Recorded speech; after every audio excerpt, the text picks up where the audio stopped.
ভাইরে ভাই, এতগুলো মাছ কি করা যায়?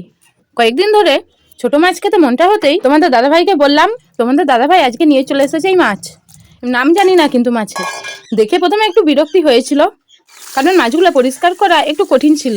তোমাদেরকে যতই বলি 1 2 3 বলে মাছ ধোয়া হয়ে গেল, কিন্তু মাছগুলো যখন ধুতে গিয়েছিলাম তখন একটি একটি করে বাছার সময় দেখছি গাছের ডালে শুকনো পাতা, তারপর পানা, আর তার সাথে তো ভাঙা শামুক আছেই।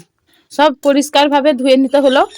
4বার 5বার ধোয়ার পর পরিষ্কারভাবে মাছগুলো ছেঁকে নিচ্ছি এবারে জল থেকে। ফাইনালি আমার মাছ ধোয়া কমপ্লিট। এরপর মাছগুলো বড় জায়গায় নিয়ে নিচ্ছি, তাহলে লবণ আর হলুদ মাখাতে সুবিধা হবে। তোমাদের দাদাভাইকে বললাম মাছগুলো একটু লবণ আর হলুদ মাখিয়ে দিতে, কারণ এই যে জামবাটিতে দিয়ে যে জামবাটিটা নাড়িয়ে যে ঝাঁকানাকা করে মাছ যে পরিষ্কার করে লবণ আর হলুদ মাখাতে হয়, এটা আমি ভালো পারি না। এরকম ভাবে লবণ আর হলুদ দিতে গেলে চারদিকে মাছগুলো ছড়াছড়ি হয়ে যাবে।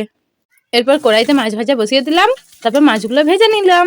এই মাছগুলোর কিন্তু টেস্ট দারুণ, আমি তো খেয়ে দেখলাম দারুণ খেতে। তো ভিডিওটি ভালো লাগলে সাথে থাকো। Thanks for watching.